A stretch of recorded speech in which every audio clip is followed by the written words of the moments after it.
The current scene. Edwin Fesche. Without and within, 1 Corinthians 5 verse 12. In apostolic days the church was a distinct entity from the world, in it but not of it. Shortly thereafter the church commenced to compromise with the world. Finally, an anomaly appeared on the scene, Christendom.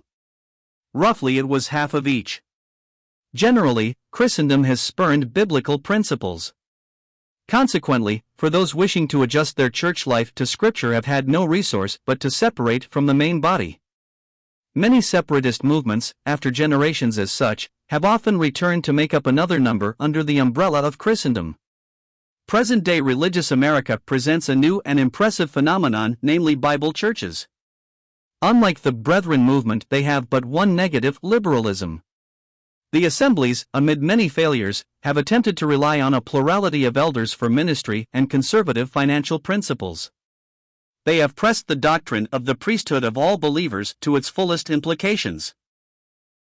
This strong meat that so readily invokes criticism would fare no better in their critics' hands if dared to be practiced. The more one approximates the truth, the more correspondingly will he attract Satan's batterings. Our text, which heads these comments, limits the church's judgments to its own sphere. The church has not been given authority, but them that are without, God judgeth.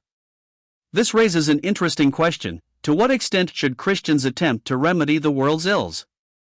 Generally, the Bible church movement has raised its voice in world affairs. A book that has had an enormous circulation among evangelicals, the Christian Manifesto, could foresee occasions where Christians should rebel. Others have taken up the cudgel against communism. Some in their ultra-patriotism would have the U.S. out of the United Nations. They lament we did not go all out to win in Korea and Vietnam. Christendom, on the other hand, is honeycombed with pacifism, anti-capital punishment, and rights of gay people. Some of the issues so strenuously championed are laudable in themselves, but the Christian has a higher mission. Furthermore, God has said, "Vengeance is mine and I will repay," Romans 12 verse 17. Christian ethics are not workable in a Christ-rejecting world. The religious pacifist would rob the king of his sword, which is his only means to withhold bedlam. Everywhere in the New Testament the Christian is directed to submit to the powers that be, and never to act or operate in these institutions. Men seek the blessings of Christianity but not the blesser, the kingdom conditions before the king. A dilemma. President Reagan has sworn to protect the interests of the United States. This demands that he must make some crisis decisions. Whichever way he turns, he invites the severest criticism. In Central America, for instance, on one hand he is told that it is impossible to control events in that area. Other voices say that the United States is to blame for all the ills in San Salvador and its neighboring republics. Either statement oversimplifies the problem and sidesteps the real issue that the president must face, namely, Soviet adventurism and the whole theater. For the president it is a bless you if you do and a bless you if you don't situation. Or as President Truman once said, the buck stops here. Those in such awesome responsibilities need our prayers. After all, those in secular authority are God's ordained ministers. Hitler sought guidance from the stars. King Saul in desperation inquired of a witch. Men who are not in touch with God discover their need of the supernatural anyway. Their danger is to come unwittingly under the control of Satan. We read of Nebuchadnezzar seeking guidance that he considered superior to his own judgment or advice from his counselors. For the king of Balaam stood at the parting of the way, at the head of the two ways, to use divination. He made his arrows bright, he consulted with images, he looked in the liver, Ezekiel 21 verse 21. The popularity of the horoscopes in most daily newspapers reveals how many today feel they are unable to wrestle with today's pressures without something beyond the physical. The Christian can bring his problems to the Lord and leave them there. In the event that his desires and petitions are not forthcoming, he can always lean back and repeat, "Even so it seemed good in thy sight." Olympics.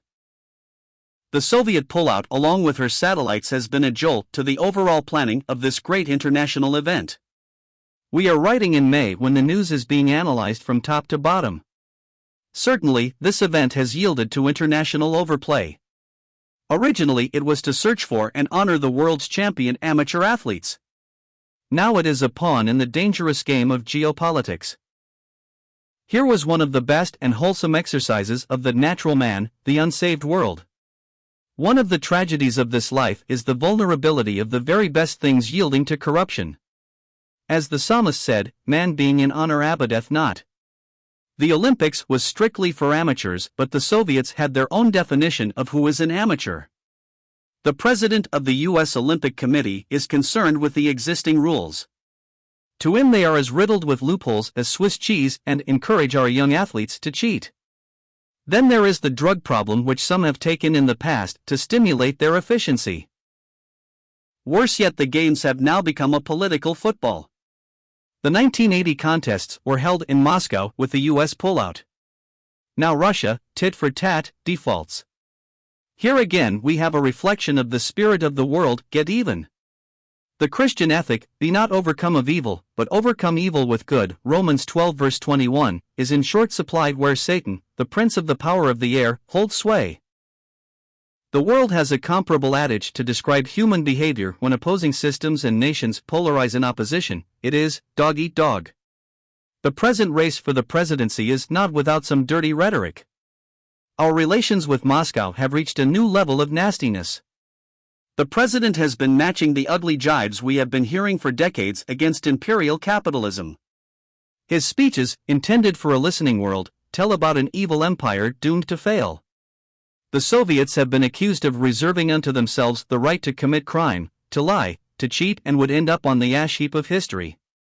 Writes an observer, one reason the Soviets announced their boycott of the Olympics was to buttress their argument that relations with the U.S. are very bad. Obviously they intend to blame Ronald Reagan for all the turbulence, with the hope that he will be defeated in November. Also, their intent is to further convince Europe that America is trigger-happy. The world has enjoyed few eras of peace. When there are not actual hostilities, there is the war of words.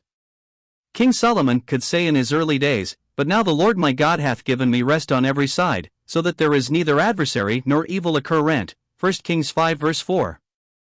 Later, the same Lord that had given him peace now stirs up adversaries against him, 1 Kings 11 verses 14 to 26, because of his tragic failure. God is seen through history and the present to be constantly overturning, Ezekiel 21 verse 27, in the affairs of man. In all this, God is attempting to get through to men that things are not right, and that matters will continue this way, even get worse, until Jesus Christ fulfills his promised return and asserts his crown rights. We have been amazed at the strict discipline, time, practice, and energy required of an Olympic contestant. Says Paul, "And every man that striveth for the mastery is temperate in all things." Now they do it to obtain a corruptible crown, but we, an incorruptible, 1 Corinthians 9 verse 25. We feel for those who have been training for this event of a lifetime behind the Iron Curtain now to be denied in the interests of an ideology that would settle for nothing less than world domination. The rest of the world's athletes, too, were disappointed in not being able to compete with their greatest challengers. The Christian has no fear of being cheated. For us it is, "Be ye strong, therefore, and let not your hands be weak, for your work shall be rewarded," 2 Chronicles 15 verse 7.